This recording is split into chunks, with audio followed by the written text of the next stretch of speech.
మనిషికి will power ఉండాలే తప్ప, ఇందాక సోదరి పల్నాడు నుంచి వచ్చిన సోదరి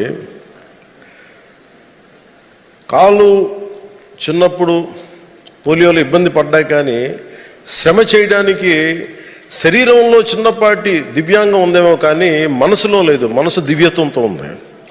అంటే మీరు అది తలుచుకుంటే చాలు నాకు. నేను అదే గొప్పతనం. అందుకని నేను పని చేయలేను అంటే నాకు దేశం ఎందుకు వెనకబాటుతనంతో ఉంటుందంటే, పని చేసేవాళ్ళు కనుక ముందు ఉంటే నేను చాలాసార్లు నేనే పని చేసేస్తాను, అందరి కోసం వెయిట్ చేయను.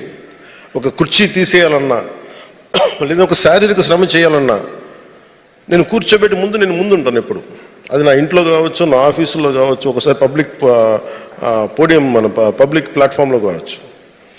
అందుకని ఎప్పుడు కూడా నా ప్రత్యేకమైన నా కోరిక, ఎవరైతే శ్రామికులో పనిచేసే వాళ్ళకి should be given highest respect. ఆ డిగ్నిటీ ఆఫ్ లేబర్ని గుర్తించాలి. ఒక శాస్త్రవేత్తకి ఎంత గౌరవిస్తామో శారీరక శ్రమ చేసే వాళ్ళకి కూడా అంతే గౌరవం ఇవ్వాలి. అది మనసులో ఉండాలి. అది చెప్పి అందుకే నేను ప్రత్యేకించి మీరు ఎందుకు చాలాసార్లు మీరు నన్ను ఎందుకు ప్రత్యేకించి కొన్ని సందర్భాల్లో చూస్తుంటారంటే, అది నేను చూపించగలిగే కృతజ్ఞత. అన్నిటిలో భాగంగా నేను నిన్న మీటింగ్స్ మాట్లాడుతూ ఉంటే, మనకున్నది చాలా దుర్భిక్షం ఉంది, విపరీతమైన. ప్రత్యేకించి కొన్ని జిల్లాలు ఉన్నాయి, ప్రకాశం జిల్లా, అనంతపురం జిల్లా, మన పల్నాడు ప్రాంతం, బాగా నీరుండి నీరు అంతా కలుషితం అయిపోయిన పశ్చిమ గోదావరి జిల్లా, లేదంటే ఇక్కడ మన అవనిగడ్డ బందర్ లాంటి చోట్ల ఉప్పు తవ్వితే నీళ్లు ఉంటాయి, కానీ అది ఉప్పులతో కలిసి సెలినిటీ ఎక్కువ, ఉప్పుతో ఉండే నీళ్లు. అటు శ్రీకాకుళం వెళ్తే అక్కడ గ్రౌండ్ వాటర్ పొల్యూట్ అయిపోయి అక్కడ సికేడి లాంటి కిడ్నీ డిసీజెస్. సో ఇప్పుడు ఏమైపోయిందంటే, రక్షిత నీరు చాలా చాలా ప్రాధాన్యం అయిపోయింది. ఇదివరకులాగా మనం ఒక బావి తవ్వుకు నీళ్లు తాగుదామంటే ఇబ్బందికరమైన పరిస్థితులు.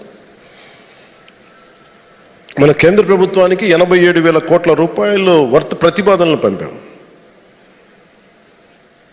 మాకు జల్ జీవన్ మిషన్కి కావాలి అనేది.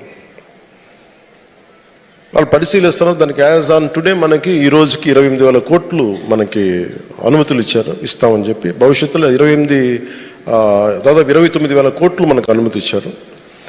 భవిష్యత్తు 2028 వరకు మేము దీన్ని కంటిన్యూ చేస్తాం. ఆ తర్వాత అప్పుడు పరిస్థితులను బట్టి చూస్తామని చెప్పారు. కేంద్ర ప్రభుత్వానికి కూడా పరిమితులు ఉంటాయి కాబట్టి ఆల్రెడీ మనం చేయాల్సిన అవి పూర్తి చేస్తాం. దాంతోపాటు అదనంగా పనిచేయాలని ఒక 57,000 కోట్లు కావాలి. సో ఈ సందర్భంగా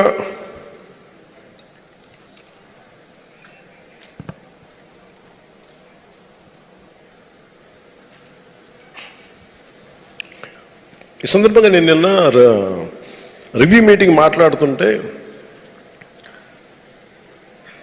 అసలు మనకి డబ్బులు లేవనుకుందాం,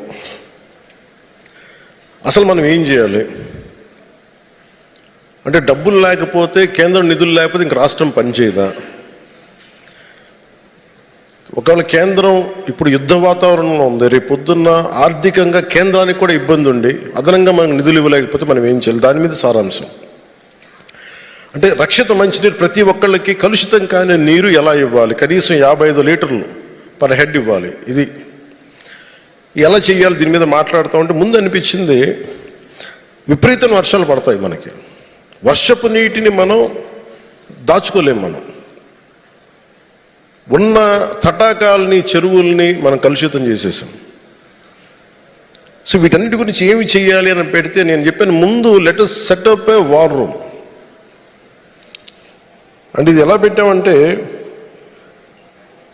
వేసవిలో ఎట్లాగా నీటి కొరత ఉంటుంది దాన్ని అడ్రస్ చేయడానికి ప్రత్యేకించి డిప్యూటీ సీఎం ఆఫీస్లోను, అలాగే ప్రతి రూరల్ వాటర్ సప్లై హెడ్ క్వార్టర్స్లోను, పిఆర్ డైరెక్టర్ ఆఫీస్లోను ఒక వార్ రూమ్ ఏర్పాటు చేయండి. అది నా డిప్యూటీ సీఎం పేషీ దగ్గర నుంచి మొత్తం అనుసంధానం చేసి మేము చూస్తూ ఉంటాం. ఎందుకంటే మీరు గ్రామాల్లో ఒక చిన్నపాటి సమస్య చెప్తే, ఈ వాటర్ ముఖ్యంగా ఈ సంక్షోభంలో నీటి సంక్షోభం కనుక ఉంటే, ఇవి చెప్పాలి అంటే వెంటనే దీన్ని అడ్రస్సింగ్ మెకానిజం ఉండదు. మొన్న నేను ఏదో ఒక గ్రూప్ని ఏదో పెట్టాను, వాళ్ళు నాకు రెగ్యులర్ పంపిస్తూ ఉంటారు. పంపిస్తుంటే మన ఎక్కడ తిరుపతిలో కొన్ని మూగజీవాలు జింకలు ఇవన్నీ బయటకు వచ్చేసి ఫెన్సింగ్ లేక నీళ్ళ